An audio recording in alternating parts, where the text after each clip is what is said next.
다른 광고는 주보를 참조해 주시고요. 오늘 이제 2025년 마지막 말씀 듣겠습니다. 오늘은 에베소서의 마지막입니다.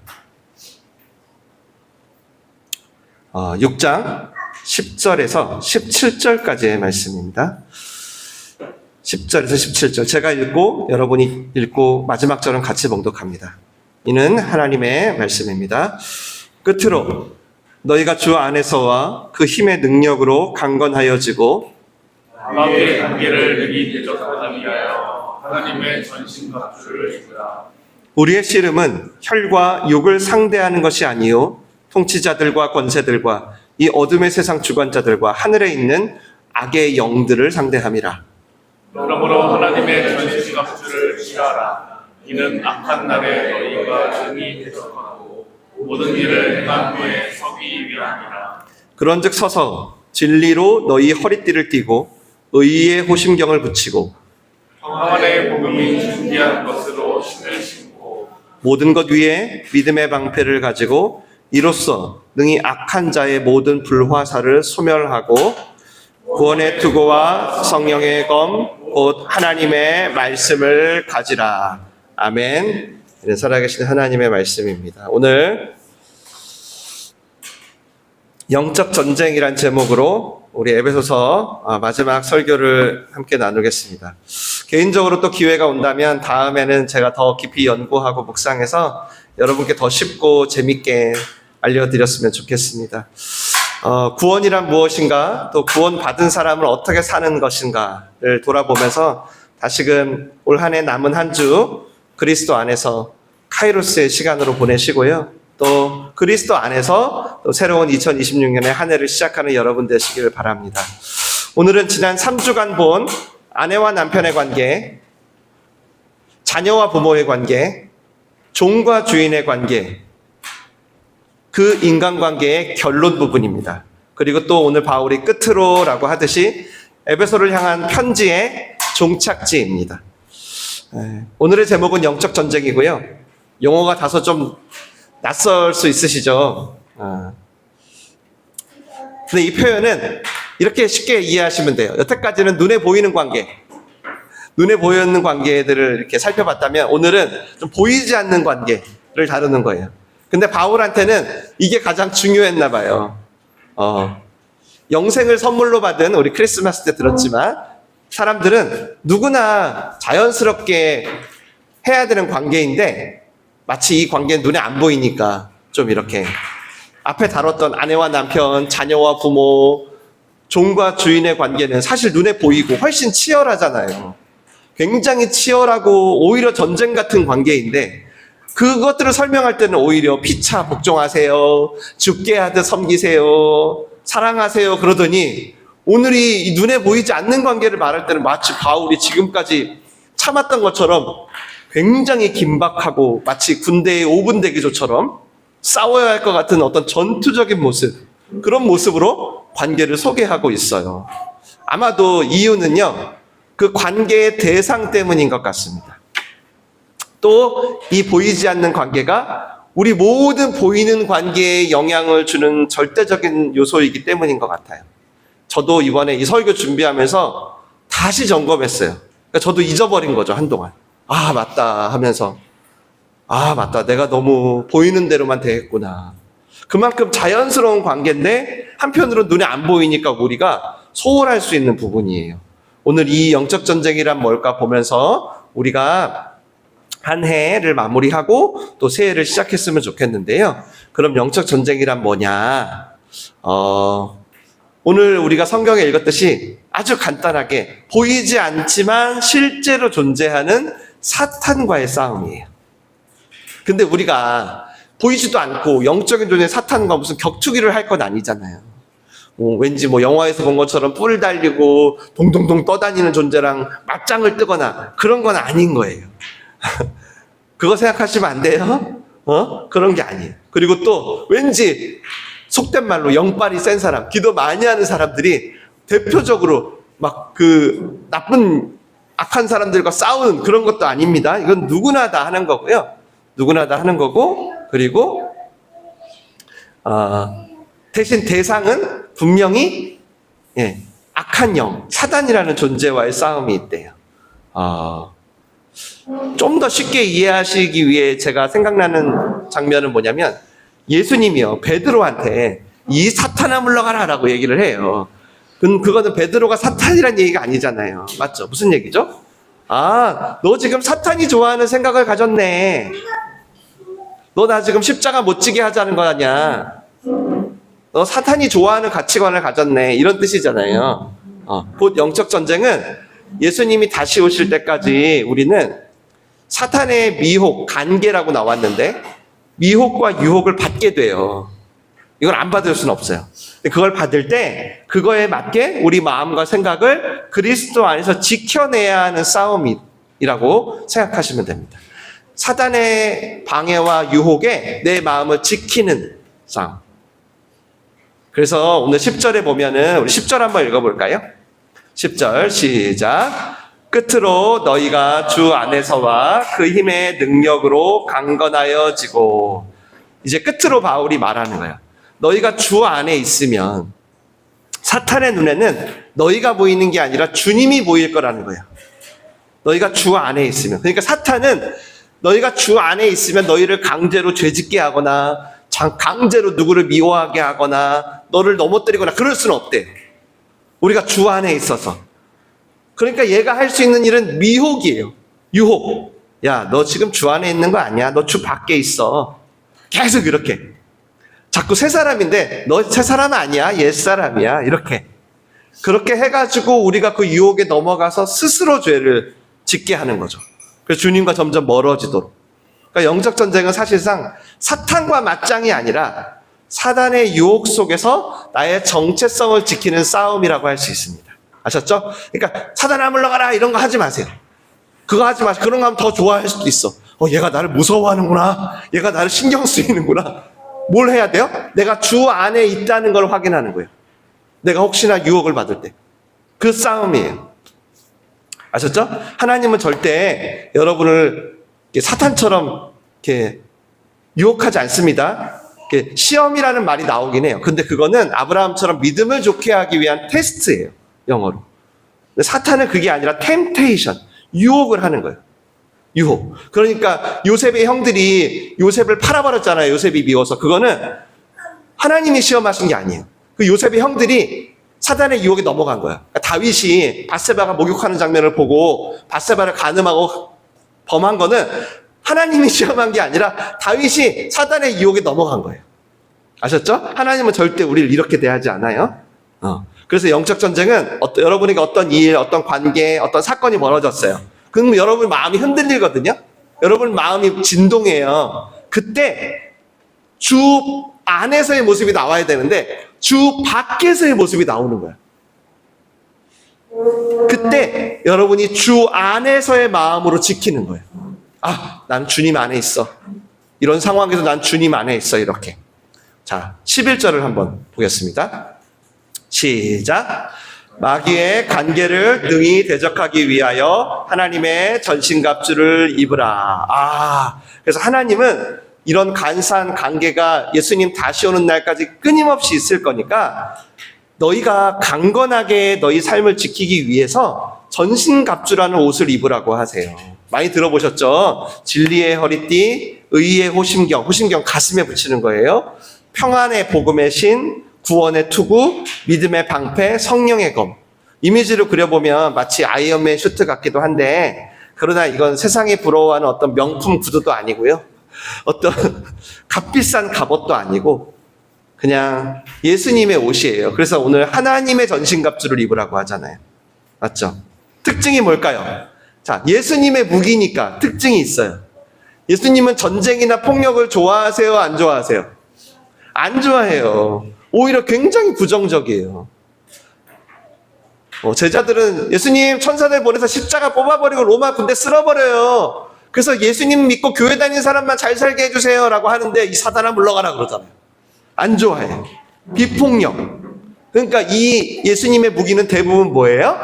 방어용입니다. 오늘 여러분이 읽어보시면 알겠지만 방어용이에요. 그러니까 영적 전쟁은 여러분이 사단 나와 마치 UFC처럼 그래서 사탄을 이겨가지고 여러분이 사탄을 무력화하는 게 아니에요. 그런 사람은 죄송하지만 이단에 가깝습니다. 아주 위험해요. 예수님도 아세요. 예수님 오실 때까지 너희가 일방적으로 당할 거라는 거. 내가 공격당했듯이 너희도 당할 거라는 걸 알아요. 그때 넘어지지 않고 강건하게 자기를 지키기 위한 방어적인 싸움이 영적 전쟁이에요. 아셨죠? 그러니까 우리는 사단의 공격이 뭔지를 좀 알아야 돼요. 그리고 거기에 깨어 있는 것이 굉장히 중요합니다. 오늘 3가지만 볼 건데요. 사단의 공격을 보면서 우리가 어떻게 영적을 전쟁을 해야 할지 하나씩 새겨가셨으면 좋겠어요. 가장 먼저는 12절이에요. 같이 읽겠습니다. 시작. 우리의 씨름은 혈과 육을 상대하는 것이 아니요 통치자들과 권세들과 이 어둠의 세상 주관자들과 하늘에 있는 악의 영들을 상대함이라. 아멘. 첫 번째 공격은 싸움의 대상을 헷갈리게 합니다.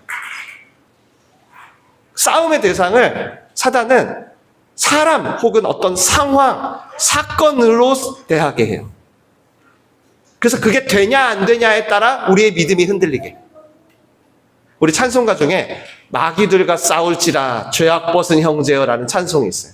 저는 예전에는 왜 이런 찬송을 지었을지 몰랐어요. 근데 오늘 말씀을 보면서 하도 우리가 혈과 육과 싸우니까 그게 부부관계든 부자관계든 주종관계든 하도 혈과 육과 싸우니까 제목을 이렇게 지은 거예요. 그 당사자 뒤에 사단의 관계를 의식하지 않으니까 제발 좀 마귀들과 싸울지라 형제들아 라고 하는 거죠. 여러분 이걸 알아야 우리가 주 안에서 지켜질 수 있어요. 여러분 제가 아까 예수님이 베드로를 사탄으로 본 게 아니잖아요. 여러분의 직장 상사를, 여러분의 동료를, 여러분이 미워하고 싫어하는 사람을 사탄으로 보라는 게 아니에요. 다만 여러분이 그리스도인으로 새 사람으로서 살고 싶다면 사단의 유혹은 반드시 있다는 거예요. 그래서 그것을 의식하고 살라는 거예요. 의식. 저는 특별히 이 설교를 할 때 그래서 여러분이 생각할 때 가깝다고 생각하는 관계일수록, 자주 보는 관계일수록 이것을 드러내라고 권면합니다. 드러내라. 부부간에, 부자간에, 형제간에도 언성이 높아졌어요. 그게 어떤 일이든 전쟁이 시작되겠는데 하면서 미리 말해 놓는 거죠. 여보, 지금 전쟁인 것 같아. 이게 여러분 너무 생뚱맞게 들으실 수 있어요. 근데요, 해보시면 알게 돼요. 해보시면. 왠지 우리 원수의 방해가 있는 것 같아. 평소보다 좀 예민하네. 우리 잠깐만 있다가 얘기할까? 물론 자주 이러면 곤란하지만 여러분이 주 안에서라면 이게 여러분이 생각지도 못한 어마어마한 방어책이 돼요. 여러분 우리가 관계에서 사단의 유혹, 미혹만 사라지잖아요? 그러면 굉장히 객관적이고 균형 있게 볼 수 있어요. 하물며 그리스도인은 더하죠. 왜? 사단의 뜻이 사라졌다는 건 무슨 뜻이 선명해지겠어요? 점점? 누구 뜻? 하나님의 뜻이 선명해지겠죠. 옛날에는 저도 가정에서 이런 얘기 하는 게 너무 싫었어요. 왜냐하면 가정만큼은 그래도 좀 최후의 보루로 성역으로 두고 싶잖아요. 원수가 오지도 못하게 하고 싶잖아요. 근데요, 살아보니까요, 사탄이 제일 많이 공격하는 게 가정이에요. 왜? 여기가 무너지면 다 무너지니까. 가장 마음이 편하고 가장 마음이 풀어지니까 너무 쉽게 혈과 육으로 대하는 거예요.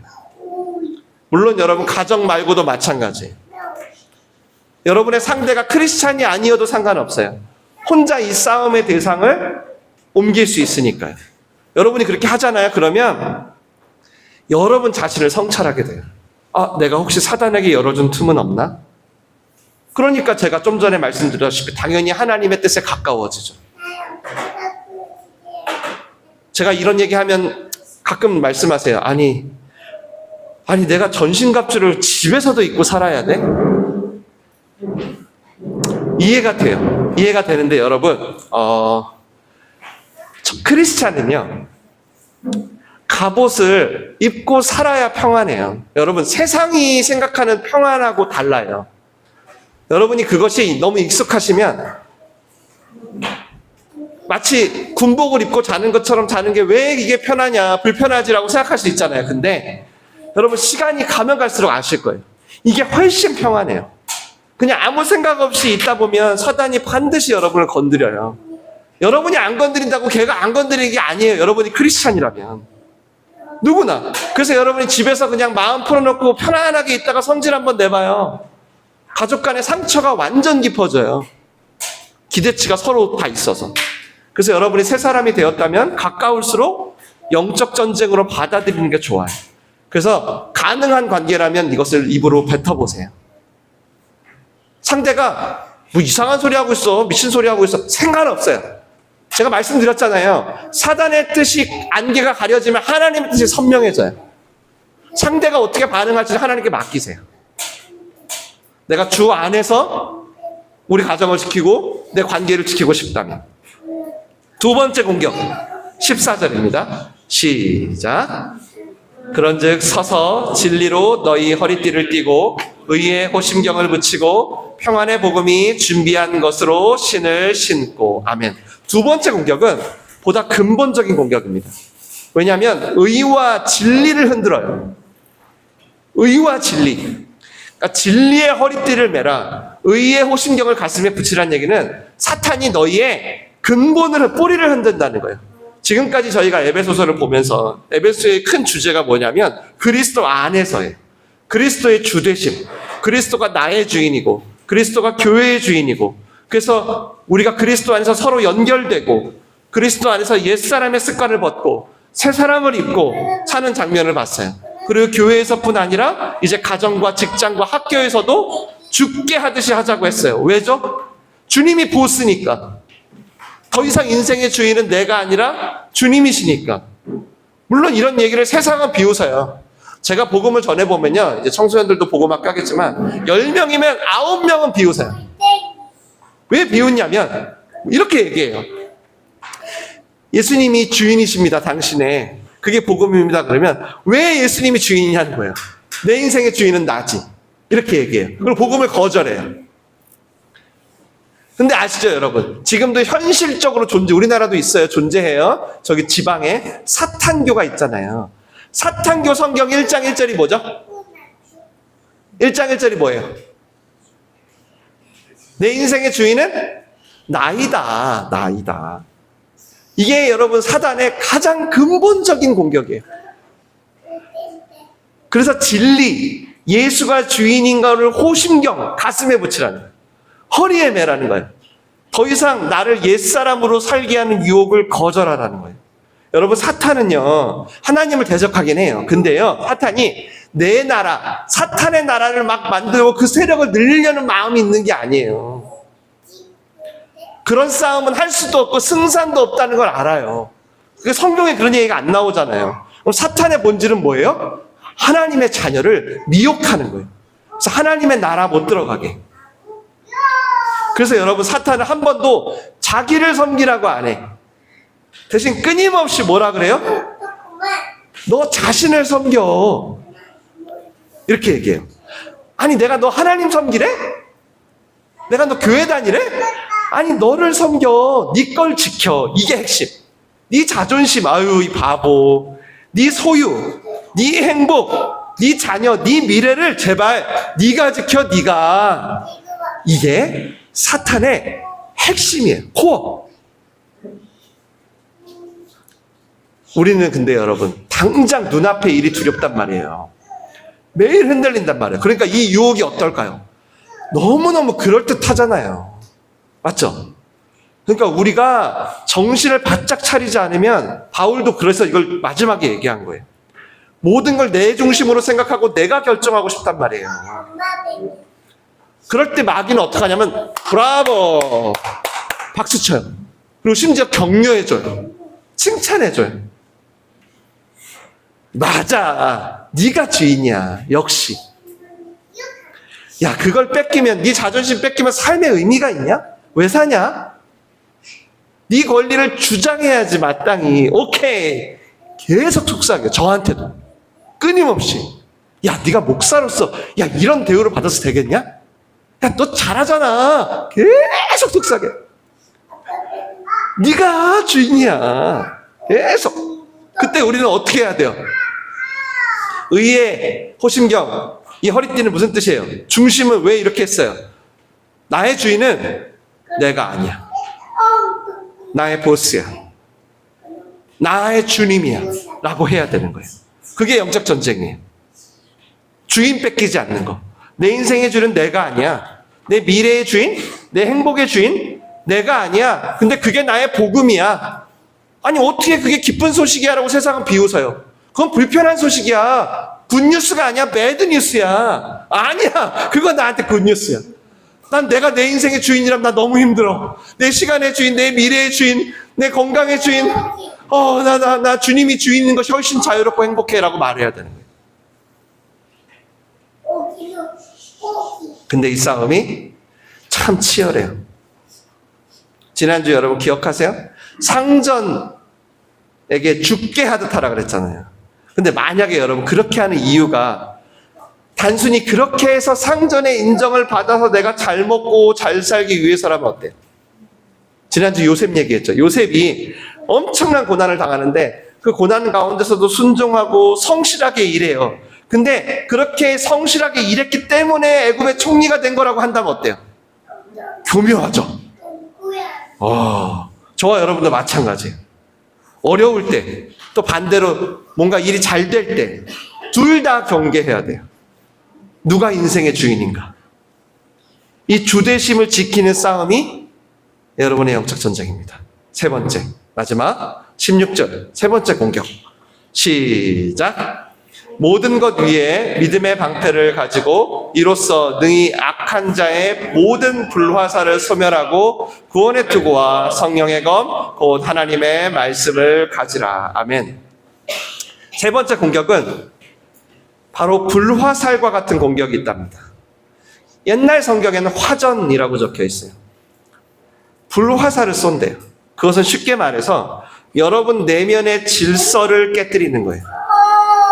여러분 내면의 마음의 질서. 근데 오늘 하나님이 믿음의 방패로 막으라고 했으니까 이 마음의 질서를 깨뜨려서 뭔가 믿음이 약화되게, 여러분이 뭔가 하나님을 의심하게 하는 것 같아요. 그래서 믿음의 방패로 막으라는 거예요. 대표적으로는 뭐냐면 제가 이걸 많이 말씀드리고 싶은데 시간 관계상 대표적인 것만 말씀드릴게요. 익숙한 죄에 넘어지게 하는 공격으로 많이 나타납니다. 익숙한 죄. 여러분에게 한 10번 유혹을 하면 8번, 9번 여러분이 무너지는 문제. 네. 이게 죄인 걸 알아. 근데 계속 넘어지는 문제는 이미 여러분이 계속 불화살을 맞고 있다고 보시면 됩니다. 그리고 또 하나는 뭐냐면 우리 몸도 위가 좀 안 좋고 장이 안 좋고 간이 안 좋고 어떤 약한 부분이 있잖아요. 마찬가지. 여러분의 내면도 약한 부분이 있단 말이에요. 그 부분에 대한 공격입니다. 전에는 여러분이 이게 원수의 공격인 줄 모르고 늘 넘어졌을 거예요. 그런 얘기만 들으면 누가 날 그렇게 대하는 것 같으면 그냥 늘 넘어졌는데 오늘 성경은 원수가 계속 그 부분만 노리는 거예요. 이 불화살은 여러분의 믿음을 약화시키는 게 목적이에요. 여러분의 일이 잘 되고 안 되고에 관심이 없어요. 사탄은 오로지 하나님에 대한 신뢰를 떨어뜨리는 게 목적이에요. 여러분의 보스가 주님이라는 신뢰를 어떻게든 떨어뜨려야 되는 거예요. 계속 쏴대요. 예를 들면 하나님이 나를 사랑하신다는 진리를 내가 믿고 있어요. 근데 원수가 불화살을 쏴서 맞아. 그럼 이제 어떻게 돼? 하나님이 나 미워하시겠네. 내가 또 죄를 졌는데 내가 이러고도 하나님 자녀라고 할 수 있나? 나 왠지 이번 주 일이 잘 안 될 것 같은데? 이렇게 계속 약해지는 거예요. 사단은 일을 망칠 권한은 없어요. 근데 마음을 흔들어가지고 하나님과에 대한 신뢰를 약화시키고 싶은 거예요. 또 어떤 상황에서 여러분의 약점을 건드려. 그러면 제일 먼저 무슨 생각이 들어? 마음에 안 드네. 지나가다가 어깨만 쳐도 뭐야 하면서 막 욕이 나오는데 마음에 안 드네. 근데 그걸 놔둬. 내가 영적 전쟁이라고 생각 안 하고 놔둬. 방치해. 나한테 약한 건데 난 조금만 누가 날 건드면 열받는데 그걸 놔둬. 다음에 비슷한 행동 몇 번 더 받아보세요. 원수 됩니다. 원수 돼요. 이건 곧 내 연약함의 문제인데, 내 연약함을 다뤄야 하는 문제인데, 나한테 원인을 찾는 게 아니라 만나는 사람마다 이걸 건드는 놈들은 다 원수로 생각해요. 관계가 어떻게 돼요? 계속 꼬입니다. 잘하지 않아요, 사람이. 그럼 이 공격은 어떻게 해야 되냐? 당연히 믿음을 회복해야 돼요. 믿음을. 잘 들으세요. 왜냐하면 이거 죄에 넘어졌을 때 믿음을 지키는 방법이에요. 우리가 죄에, 습관적인 죄에 넘어지든 연약함을 건드려서 넘어졌어. 그때 믿음을 어떻게 지켜야 돼요? 여러분, 그때 믿음 지켜보신 분 한 사람 한 사람씩 물어보고 싶은데, 다 고개를 숙이고 계시니까 여러분 집중하세요. 집중해서. 자, 넘어졌어. 그때 어떻게 믿음을 지켜요? 나는 넘어졌지만, 넘어졌기 때문에 하나님이 나를 더 속상해하고 더 긍휼히 여기신다 하면서 가야 돼요. 돌아온 탕자처럼. 곧 하나님의 은혜에 대한 믿음이에요. 여러분, 우리는 연약하면 넘어져요. 그러나 그때 다시 일어나서 믿음의 방패를 점검하고 사탄의 공격을 기다려야 되거든요. 그 점검이 뭐냐면 하나님의 은혜에 대한 믿음이에요. 내가 일한 게 없어. 근데 보수를 받는 거예요. 만약에 여러분 죄를 지었는데도 여러분의 믿음이 행위에 있잖아요. 아이고, 내가 죄를 안 졌으니까 날 사랑하시겠네. 아유, 죄를 졌으니까 미워하시겠네. 이렇게 가잖아요. 그러면 앞으로도 계속 원수의 불화살을 받으십니다. 그건 안 돼요. 나의 행위와 상관없이 하나님이 날 사랑하심을 믿는 게 필요해요, 이때는. 그래서 이때 제일 답답한 분들이 이런 분이에요. 잘해서 하나님께 가고 싶다는 분들. 너무 오래된 거예요, 불화살은. 완전 힘들어요. 사탄은 익숙한 죄에 빠지게 만들게 유혹해요. 그러니까 약간 미련해요. 왜? 늘 패턴이 똑같아. 죄 지면 바로 제일 먼저 역시 넌 안 돼. 넌 안 돼. 그리고 고발하는 사람. 또 죄 지었대요. 죄 좀 보세요. 이 목사 죄 지었대요. 쟤는 저기서 못 벗어날 거예요. 저러고 또 다음 주에 설교해요. 똑같아. 늘. 여러분, 그때 우리 힘으로 못 이겨요, 죄. 못 이긴다니까요. 영적 전쟁은 주 안에 있는 나를 발견하는 거예요. 예수님께 가야 되는 거예요. 그래서 예수님, 저는 예수님의 은혜가 필요해요. 예수님께 가야 돼요. 그때부터 죄를 다스리는 거예요.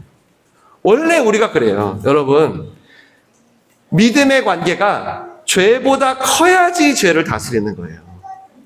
여러분 삶에 아주 작은 죄라도 여러분이 그걸 다스리고 싶잖아요? 그럼 오늘부터 비결은 딱 하나밖에 없어요. 잘 들으세요.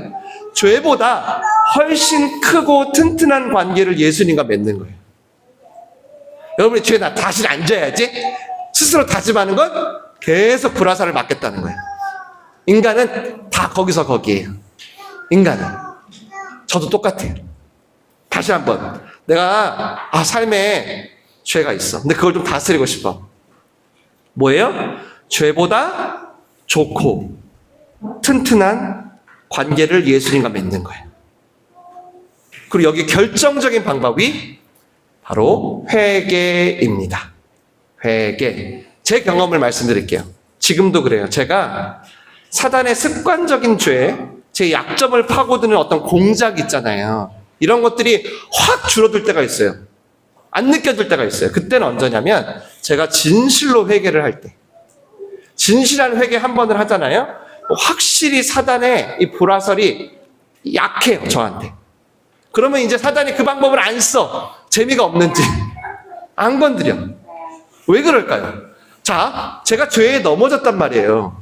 근데 회개를 했다는 거예요. 그럼 무슨 뜻이에요? 내가 죄에 넘어졌는데 회개를 했다는 건 믿음이 이전보다 깊어졌다는 거예요. 그래서 내가 믿음이 좀 좋아지고 싶은 사람은 회개를 잘해야 돼요. 회개. 이게 가장 효과가 빨라요. 아니, 내가 죄에 넘어졌다니까요? 근데 회개를 했다는 건 무슨 뜻이에요? 이런 나를 하나님이 받아주셨다. 물론 죄를 졌으니까 마음은 아프죠. 제 마음이. 그렇지만 은혜에 대한 믿음이 더 커졌다라는 뜻이에요. 회개는 하나님께 돌아가는 거니까. 여러분, 사단의 유혹에 넘어질 때 결코 자기 의로움을 의지하지 마세요. 결코. 믿음으로 예수님의 의로움을 의지해야 돼요. 관계라는 게 좋았다, 나빴다, 그렇잖아요. 특히 여러분에게 약한 부분은 더 그렇지 않아요? 더 여러분 업앤다운 심하잖아요. 그래도 포기하지 말고 이걸 영적 전쟁으로 받아들이고 주님께 가시면 오늘 말씀처럼 그 부분에 강건하게 되는 날이 온다는 거예요. 그럼 마지막으로 오늘 하나만 더 말씀드릴게요. 결정적인 방법입니다. 이것도 회개와 함께 성령의 검을 사용하세요. 성령의 검. 지금까지 전신갑주의 장비가 전부 방어구였잖아요. 어쩌면 이 성령의 검도 엑스칼리버처럼 무슨 그런 큰 검이 아니라 조그만 단검용, 방어용일 거예요. 근데도 여러분 이건 왜 중요하냐면 여러분이 예수님 다시 오실 때까지 사단의 시험을 계속 받아야 되는데 거기에 유일한 무기입니다. 무기. 예수님도 그래서 사탄의 유혹을 이기실 때 이 무기를 꺼내셨어요. 신명기 말씀을 통해서. 우리도 당연히 이걸 주목해야 돼요. 근데 더 주목해야 될 건 뭔지 아세요? 여기서 오늘 성경에 말씀이라고 적힌 이 헬라어가 레마흐라고 쓰였어요. 레마흐. 로고스가 아니라. 레마흐, 레마로 쓰였어요. 레마 무슨 뜻이에요? 기록된 말씀이 아니라 개인에게 적용된 말씀. 제가 오늘 설교를 해요. 근데 이것을 여러분이 개인적으로 소화시키고 체화하고 숙성시킨 말씀, 그게 성령의 검입니다. 아셨죠? 그게 성령의 검이에요. 내가 의무적으로 듣는 설교, 그냥 건조하게 읽는 성경이 사탄의 유혹을 이겨내는 무기가 아니라 내가 한 절이라도 살아보려고 해. 잘 되든 안 되든. 그렇게 어느 날 이게 책 속의 글이 아니라 진짜 나를 향한 하나님의 음성이네 라고 체감했던 그 말씀들이 여러분의 수많은 위기 때마다 여러분의 믿음을 지킬 칼자루가 된다는 거예요. 하나님의 뜻을 볼 수 있는 칼자루가 된다는 거예요. 바라기는 여러 칼자루를 준비해 놓으시는 성도님들 되시길 바랍니다. 내년에는 최초 52개의 칼자루는 준비해 놓으시는 민노래 모든 성도님들 되시길 주님의 이름으로 축원합니다. 축원합니다. 이제 말씀을 맺을게요. 혹시 오늘 말씀 들으면서 반주해줘도 돼요? 지금 나의 불안, 나의 염려, 나의 가난, 나의 현실과 이 말씀이 무슨 상관이야? 이거 너무 뜬구름 아니야? 라는 생각이 드신다면 그것도 지금 사탄의 관계입니다. 그것도. 아셨죠? 물론 그저 이 세상에서 인정받고 이 세상에서 잘 살기 위해서라면 오늘 이 전신갑주는 굉장히 촌스러운 옷이죠. 거추장스럽죠. 명품 구두 하나 사는 게 낫지. 그런데 적어도 나는 나의 보스를 주님으로 모시고 싶어. 그리고 나 그 주님 안에서 나의 남은 생애가 얼마인지 모르지만 난 그렇게 살고 싶어. 그렇다면 오늘 말씀은 반드시 여러분의 칼자루가 될 겁니다. 여러분 이성적인 판단도 하세요. 그런데 그에 못지않게 하나님 앞에서 끊임없이 점검해야 할 게 있어요. 그게 뭐예요? 바로 누가 나의 주인인가. 여러분 주님 앞에서 문제가 생기면 주님 앞에서 무릎 꿇는 게 당연한 거 아닌가요? 아니 주님 앞에서 관계가 꼬이면 혈과 육이 아니라 아니 주님 앞에 가서 도와달라고 하는 게 맞지 않아요? 한 해를 마무리하면서 새해를 맞으면서 힘들 때나 좋을 때나 이 영적 전쟁을 통해 여러분의 주인이 누군지를 강건히 사수하는 모든 민원의 성도님 되시길 축원합니다. 축원합니다. 축원합니다. 기도하겠습니다. 이 시간